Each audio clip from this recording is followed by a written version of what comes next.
ध्यायतो विषयान पुंसास संगस तेषुपजायते।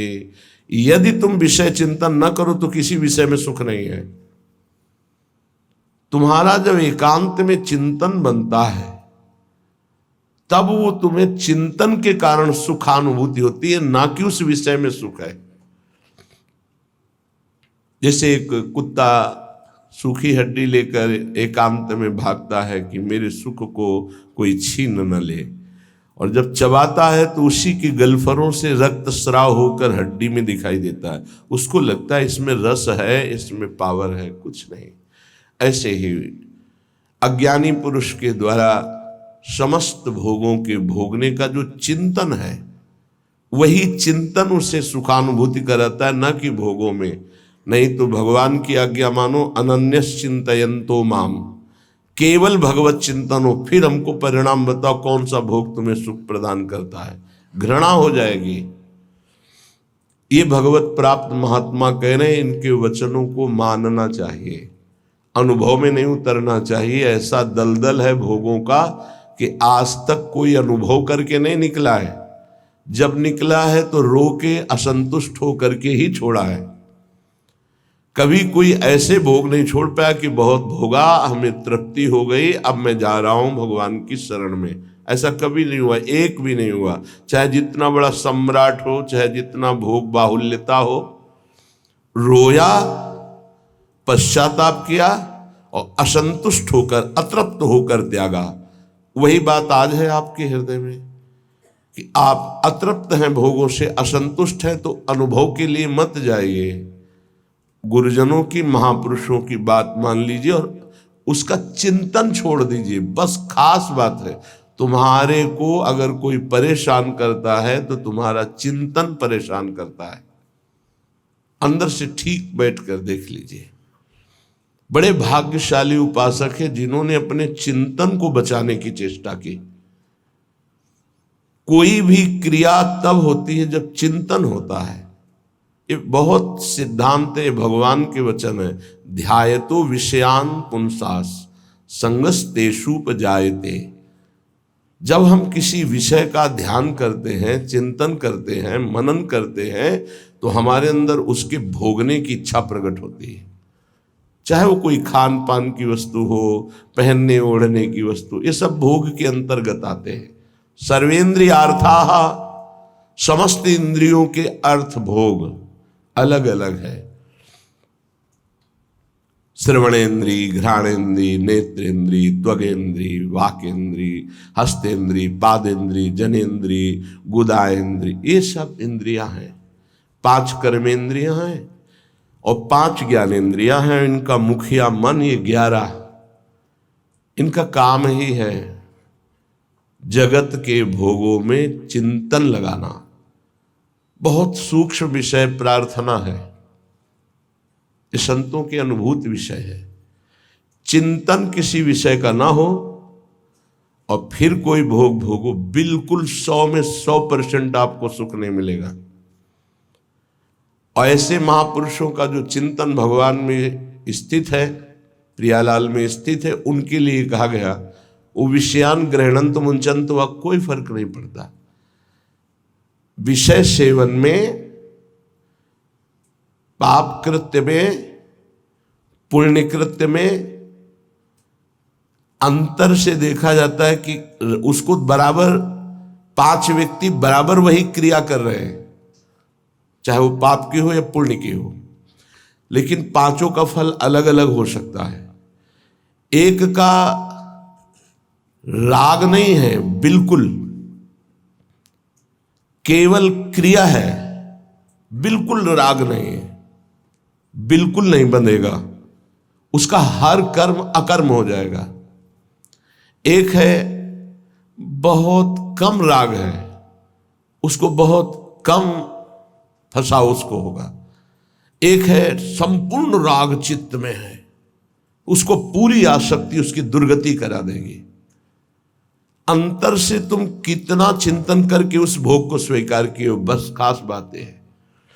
इसीलिए भगवत प्राप्ति के मार्ग में चाहे जो विषय हो, यदि वो बहुत प्रिय लग रहा है और उसका हमारा चिंतन बना है तो उसे हमें सेवन नहीं करना चाहिए, चाहे वो कितना सतोगुणी भोग क्यों न हो, क्योंकि हमारा चिंतन बना है। और अगर हम भोगेंगे तो चिंतन पुष्ट हो जाएगा और बार बार चिंतन होगा तो हमारे चिंतन में विघ्न पड़ेगा। इसलिए जिस वस्तु का चिंतन हो कि आज तो अमुक चीज खानी है, अमुक चीज देखनी है, अमुक चीज भोगनी है, उसका बहुत सरलता पूर्वक यदि माया ने सानिध्य दे दिया है तो भी ना भोगा जाए, ये बहुत अंदर से अध्यात्म पुष्टि की बात है, इसे समझ लो। श्रीपाद कह रहे विषम, पहली बात यह है कि तुम हर्षित होकर जे ही भोग में जाओगे तो परिणामता तुम्हें शोक मिलेगा, क्योंकि द्वंद्व है ये विषम है। हरिवंश महाप्रभु इसी संसार पर विजय प्राप्त करने के लिए प्रेम की बात कही है। अगर इस संसार को जीतना है तो एकमात्र भगवत प्रेम है, दूसरा कुछ नहीं, दूसरी किसी की सामर्थ्य नहीं है। प्रेम में बहुत प्रबल शुभ अशुभ दुर्ग विध्वंस बल तब जयति जयति जग उच्चरे। सेवक जी महाराज कह रहे जीत विषम संसार कीर्ति जग विस्तर है। जीत विषम संसार कौन? जय जय श्री हरिवंश नाम गुण गाई है, जो नाम जप कर रहे हैं, लीला गायन कर रहे हैं। विषम निरय वदभाति सर्वेन्द्रियार्थाः, इंद्रियों के जितने भी भोग हैं ये सब नरक प्रदान करने वाले हैं, इनमें किंचन मात्र सुख नहीं है। श्री कृष्णचंद्र जी ने गीता जी में कहा दुख योनयः, अर्थात केवल ये दुख प्रकट करते हैं। पक्की बात है, सच्ची बात है। अज्ञान के कारण आपको ऐसा लगता है कि इंद्रियों के भोग भोग कर मैं सुखी हो रहा हूं, लेकिन सत्य विषय यह है कि जब उनको भोगो तो अंदर से आता है कि जो मैं चिंतन में सुख प्राप्त कर रहा था वो तो है ही नहीं। बड़े बड़े भोगियों को घृणा होने लगती है, पर वो घृणा दूसरी तरह की होती है, वैराग्य नहीं होता। उस शरीर से नहीं, दूसरे शरीर में, उस शरीर से नहीं, तीसरे शरीर में, ऐसे वो भटकता है। और जो विवेकी होता है वो संपूर्ण भोगों से नरकवत अपना पिंड छुड़ा लेता है। इन भोगों के भोगने में तुम्हारा चिंतन प्रधान है और कुछ नहीं। सर्वेंद्रियार्था, समस्त इंद्रियों के अर्थ, उनके भोगने का चिंतन और भोग क्रिया ये नरक प्रदान करती है, नरक स्पष्ट। सर्वे भोगा भवंति प्रबल गरल, क्योंकि जितने भी भोग हैं ये प्रबल विष है। प्रबल विष, प्रबल विष का मतलब होता है तत्काल असर करने वाला। एक मीठा विष होता है, महीनों में असर करता है, लेकिन भोग तत्काल पागल बना देने वाला है। चिंतन हुआ, सानिध्य भोग का हुआ, पागल बन गया, क्या करना चाहिए क्या नहीं करना चाहिए सब भूल गया। देखो कितना असर चढ़ा उसका, कि उसका चिंतन, उसकी क्रिया सब भागवतिक मिट गई और उस समय वो कामांध हो गया, उस समय वो वासना में हो गया, सारा चिंतन खत्म, सारी की सारी वृत्ति। ये जहर है, इसे कह रहे सर्वे भोगा भवंति प्रबल गरल। ये प्रबल विष है जो तत्काल चढ़ता है, देखने से चढ़ता है, छूने से चढ़ता है, चिंतन से चढ़ता है, फिर भोगने से क्या होता होगा। ये ऐसा प्रबल गरल है, विष है कि एक विष तो खाने से ही केवल एक शरीर में चढ़ेगा, एक जन्म नष्ट करेगा। लेकिन ये भोग कह रहे सर्वे भोगा भवंती प्रबल गरला, ये इतना बड़ा विष है कि देखने से चढ़ जाता है, सुनने से चढ़ जाता है, चिंतन से चढ़ जाता है, फिर भोगने से क्या दुर्गति होगी। इसलिए कहा निरवय वदभाति सर्वेन्द्रियार्था, जो इंद्रियों के भोगों का चिंतन करके उनको भोग कर सुखानुभूति करते उनको नरक की प्राप्ति होती। भगवान ने भी कहा त्रिविधम नरकश्चेदम द्वारम नाशन मात्मनः कामः क्रोधा तथा लोभा तस्मादेत्रेम त्यजेत। ये तीनों नरक के द्वार हैं, काम क्रोध लोभ, ये निश्चित नरक प्रदान करते हैं। वन्युद्भट ज्वाल कल्पाहा, और ये भोग क्या करते हैं, हृदय को जलाते हैं, अग्नि जैसे जला करके त्वगेंद्री को, शरीर को कष्ट देती है। लेकिन ये कारण शरीर तक प्रभाव डालते हैं भोग, स्वभाव, अंतःकरण, इंद्रियां और स्थूल शरीर भी। इस तीनों शरीरों पर विष का प्रभाव पड़े, ऐसा विष की रचना आज तक नहीं हुई प्रकृति में। प्राकृतिक विष केवल स्थूल शरीर पर प्रभाव डालता है, इस पर। लेकिन ये सर्वे भोगा भवन्ति प्रबल गरलः, ये स्थूल शरीर पर भी प्रभाव डालते हैं, सूक्ष्म शरीर को बसीभूत कर लेते हैं और स्वभाव को बिगाड़ देते हैं। देहाभिमानी पुरुष जब इंद्रियों के द्वारा विषयों का चिंतन करके भोग करता है तो उसके तीनों शरीर बर्बाद हो जाते हैं, तीनों शरीर उसके गंदे हो जाते हैं।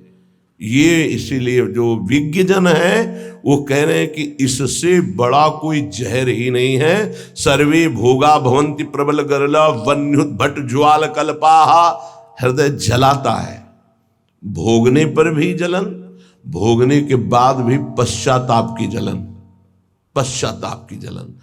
और वो पश्चाताप टिकाऊ नहीं होता है, 1 घंटे 2 घंटे जलन हुई, तीसरे घंटे फिर उसी भोग की चिंतन वृत्ति, फिर वही भोग की क्रिया। बड़ी दुर्गति है संसारिक जीव की, बड़ी दुर्गति। ऊपर से चिकना चुपड़ा शांत नजर आ रहा है, अंदर देखो इसमें लिखा है वन्युद्भट ज्वाल कल्पाहा कामाग्नि क्रोधाग्नि लोभाग्नि, उससे जल रहा है वो। कीट प्रायाः समस्त प्रवर सुरगणाः सिद्ध्यश्चेन्द्र जाल, कह रहे कि बड़े महापुरुष हैं, इसलिए कह रहे हैं कि इन कीड़ों में और देवताओं में कोई फर्क नहीं है। क्यों? प्रारब्धानुसार कीड़ा भी अपने भोग को भोग रहा है, देवता भी भोग को भोग रहे हैं। देवता कोई नवीन कर्म करके भजन थोड़ी कर रहे हैं, अपने पूर्व पुण्यों को भोग रहे हैं। तो कीट प्रायः समस्त प्रवर सुरगणाः, ये प्रवर माने होता श्रेष्ठ, श्रेष्ठ जो देवता लोग हैं हमारी दृष्टि में कीड़े से ज्यादा नहीं है। क्यों? क्योंकि जैसे कीड़ा अपना प्रारब्ध भोग रहा है, ऐसे देवता अपने प्रारब्ध भोग रहे हैं। शुभ कुछ नहीं है उनके पास, नवीन कर्म नहीं, जितना रुपया जमा उसका भोग कर रहे हैं। जैसे बढ़िया होटल है, हर व्यवस्था है, आपका पेमेंट है तो आप भोगिए हर भोग, जिस दिन पेमेंट खत्म हुआ धक्का मार के बाहर कर दिए जाओगे। ऐसे ही स्वर्ग से धक्का मार के गिरा दिया जाता है। उसके गले में एक माला पड़ी होती है, वो माला नित्य नवीन सुगंधित रहती है जब तक उसको स्वर्ग में रहना है। और जहां माला कुम्हलाई तो पता चला कि पुण्य नष्ट हो गए। अब उसको भारी वियोग, उसका विमान छिन जाएगा, उसका महल छिन जाएगा, उसको अप्सरा जो मिली थी वो सब भोग सामग्री एक क्षण में हटा के, देव शरीर से हटा के भ्रष्ट कर दिया गया। फिर मृत्यु लोक में क्या बनेगा कि कीड़ा पतिंगा क्या बनेगा वो भगवान जाने। इसीलिए कह रहे मेरी दृष्टि में कीड़े से और देवता से समानता जब करते हैं तो बराबर नजर आता है। वो अपने प्रारब्ध का भोग भोग रहा है, अपने प्रारब्ध का। तो बोले मनुष्य का उदाहरण क्यों? मनुष्य श्रेष्ठ है देवताओं से। क्यों? क्योंकि वो राधा राधा कृष्ण कृष्ण जप करके वो भगवत प्राप्ति कर सकता है, देवता नहीं कर सकते। कीट प्रायाः समस्त प्रवर सुरगणाः सिद्ध्यश्चेन्द्र जाल। अब कह रहे ये जो अष्ट सिद्धियां और भी 28 सिद्धियां और भी अन्य छोटी सिद्धियां, बोले ये इंद्रजाल है, कोई भगवदानंद नहीं है। इंद्रजाल माने होता है जो है नहीं पर दिखाया जा रहा है, माया का, जादू का एक नया तमाशा। सिद्धियां क्या है? माया का एक नया तमाशा। अगर उनको और क्या तमाशा, यही है अभी यहां है और इसी समय कहीं और है।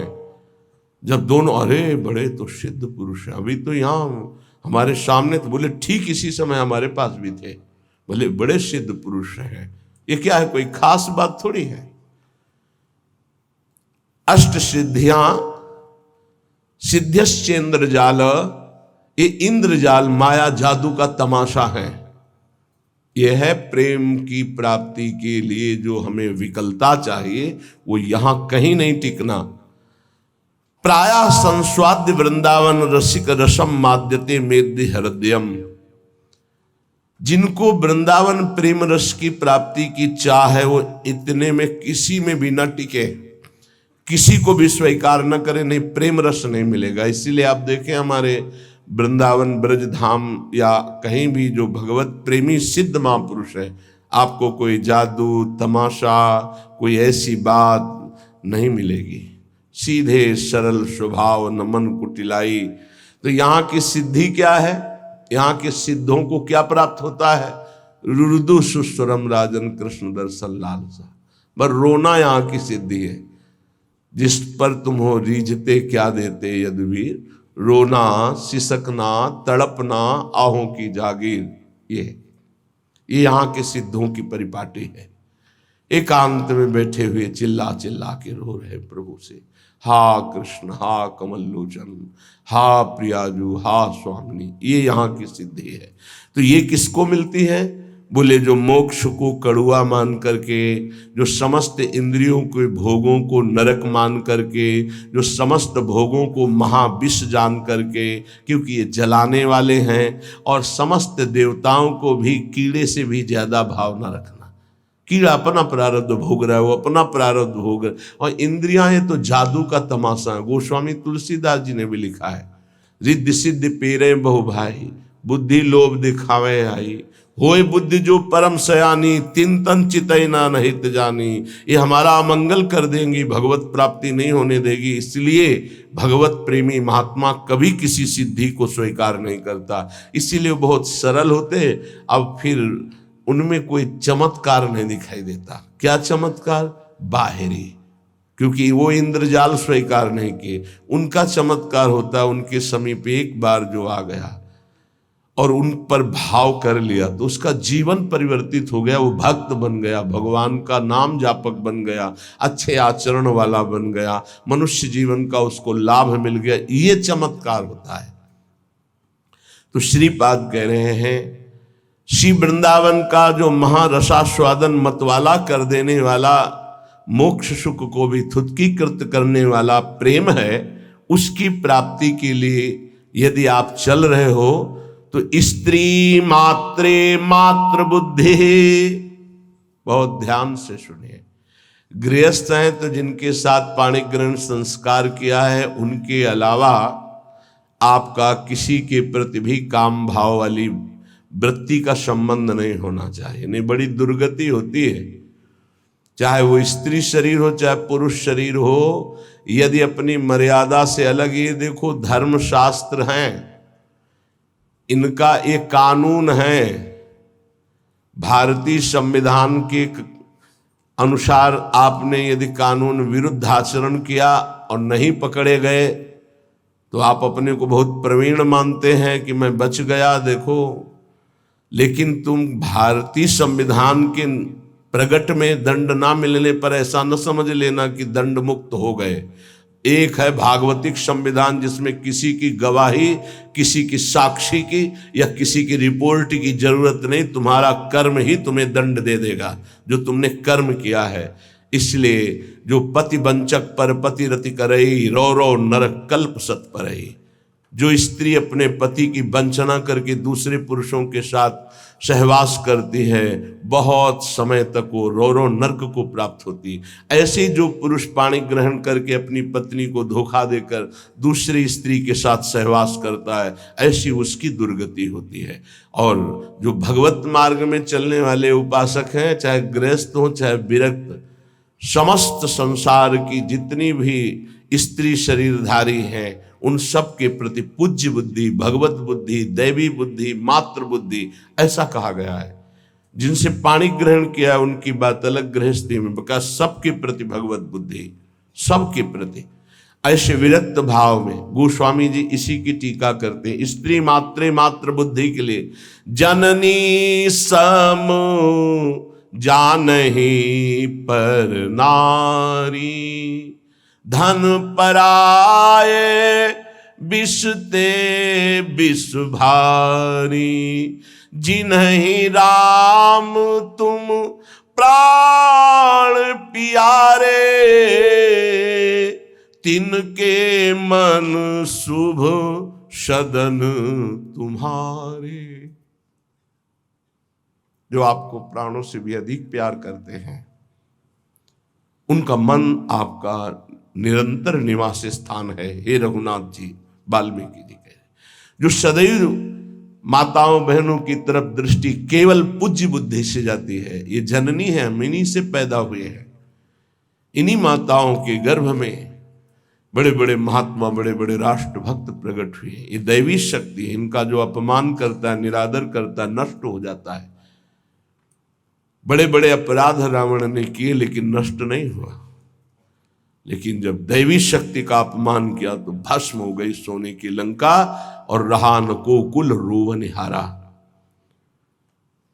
बड़ी उद्दंडता करता था दुर्योधन, लेकिन बड़े बड़े महात्माओं की कृपा बनी रही उसके ऊपर। पर जो उसने देवी का अपमान किया, सभा में निर्वस्त्र करने का आदेश, उसी समय सारे सुकृत नष्ट हो गए और हर महात्मा की कृपा हट गई और नष्ट, पूरा कुल का कुल नष्ट हो गया। जिनके घरों में माताओं बहनों को सताया जाता है, कष्ट दिया जाता है, वो कभी स्त्री संपन्न घर नहीं हो सकते। और जो माताएं बहनें धर्म भ्रष्ट आचरण करती हैं, वो कभी सुखी नहीं रह सकती, दुर्गति को प्राप्त होंगी। ये धर्म है, ये हमारा देश धर्म प्रधान देश है। बहुत महिमा इस भारत देश की गाई गई है, क्योंकि इसमें धर्म प्रधान क्षेत्र, अलग अलग भगवान ने क्षेत्र, जैसे स्वर्ग है वो भोग भूमि है, नरक है वो पाप भोग भूमि है, मृत्युलोक है, मृत्युलोक में भारत भूमि भगवत प्राप्ति का परम धर्म स्थल है। जैसे गंगा यमुना सरस्वती का समागम तीर्थराज प्रयाग एक स्थान है अपना, उसका महत्व है। ऐसे पूरे विश्व में भारत का महत्व है। यहां भगवत प्राप्ति रूपी महान धर्म की स्थापना भगवान ने की है। ये वो भूमि है। इस भूमि में वास करने वाले के ऊपर भागवतिक शासन है, धर्म शास्त्र का। आप यहां परस्पर व्यभिचार नहीं कर सकते। जो हमारे शास्त्र मर्यादा है उसके विरुद्ध आचरण नहीं। स्त्री मात्रे मात्र बुद्धि आदेश कर रहे हैं, संपूर्ण स्त्रियों में मात्र बुद्धि। देखो गांव में हमने देखा है, छोटी छोटी जो बालिकाएं 10-11 से, तो सब उनके चरण छूने की भावना, घर के जन भी, अरे तू तो कन्या है, देवी है, जैसे वो पिता के चरण छूने के लिए चले, ला इधर पैर ला, हम गांव की बात करें, ऐसे चरण, तो दुर्गा है, कन्या है, देवी है, ऐसी भावना है। नवरात्रि में पवाया जाता है ना आराधना करके, तो उनके प्रति वही बुद्धि रखो जो नवरात्रि में बुद्धि रखते हो कि ये तो सब नवीन अवस्था की बच्चियां दुर्गा स्वरूप है, देवी स्वरूप है। तो वैसे ही स्त्री मात्रे मात्र बुद्धि, ये सब जगदम्बा है, हमारी श्री जी की निज सखियां हैं। इनके चरणों में वंदना करे तो प्रिया जो से प्रेम हो जाएगा, और इनके प्रति दोष भाव करे तो नरक की प्राप्ति होगी। ऐसे ही स्त्री शरीर को चाहे पुरुष शरीर के प्रति भगवत भाव रखना। गोस्वामी तुलसीदास जी ने लिखा है, मध्यम परपति देखई कैसे, भ्राता पिता पुत्र निज जैसे। अपने बराबर का देखा तो जैसे हमारा भाई हो तो कैसा हमारा भाव रहेगा, छोटा देखा तो पुत्र हो तो कैसा भाव रहेगा, और पिता के समान जो वयोवृद्ध बड़े हैं उनके प्रति पूज्य भाव रहता है। तो माता बहनें कैसे पुरुष को देखती, भ्राता पिता पुत्र निज जैसे। और पुरुष कैसे देखते, बोले जननी समझाने पर नारी। जो बड़ी माता है बहनें वो साक्षात माँ है, जो छोटी हो साक्षात दुर्गा है, नवीन कन्या रूप, उनके चरण स्पर्श करे। जहां पाणी ग्रहण है वहां अर्धांगिनी भाव। स्त्री मात्रे मात्र बुद्धि, समस्त चराचर जगत की ये प्रेम प्राप्ति के लिए आदेश दे रहे श्रीपाद। स्थिर चर निखिल प्राणी प्राणीश उपास्य बुद्धि, चाहे जड़ हो चाहे चैतन्य हो, उसमें गौर से देखो राधा वल्लभ लाल जी की भावना करते हुए। तो राधा वल्लभ लाल जी दिखा देंगे, कह रहे स्थिर चर निखिल प्राण उपास्य बुद्धि, ये क्रूरापि पापिनो न च सताम संभाष्य दृश्याश्च ये सर्वान वस्तुतया निरीक्ष परम स्वाराध्य बुद्धिर्मम, मेरे आराध्य देव चर चर में विराजमान है। बाह्या से सार्थ लाभेश्वपि, कह रहे कि सांसारिक जितने भी लाभ हैं ये सब धोखे के हैं। समझना है, केवल समझना है, कर्तव्य पालन करना है, पर यह समझना है कि ये कोई लाभ नहीं है, धोखे का लाभ है। 1 अरब रुपया बैंक में जमा है आपके पास, बढ़िया मकान बना है, पूरे जीवन भर मेहनत की, खूब छल कपट जैसे भी बना, सब व्यवस्था कर ली, अब मरने का समय आ रहा है। अब वो कब आएगा ये तो पता नहीं, किसी का कभी भी आ सकता है, जवानी में आ सकता है, बुढ़ापे में आ सकता है, बाल्यावस्था में। यहां जो कह रहे हैं कि बाह्या से सार्थ लाभेश्वपि, जितने भी सांसारिक लाभ है वो सब बेकार हैं, बाह्य हैं। कैसे बेकार हैं? हमारे तो इतने बैंक में जमा है, इतने मित्र हैं, इतनी फैक्ट्री, ये ठीक है। फाइनल में आओ, अब आपका शरीर छूटने वाला है, अब आपके पास क्या जाएगा? हुआ ना सब बेकार। तो क्या करें?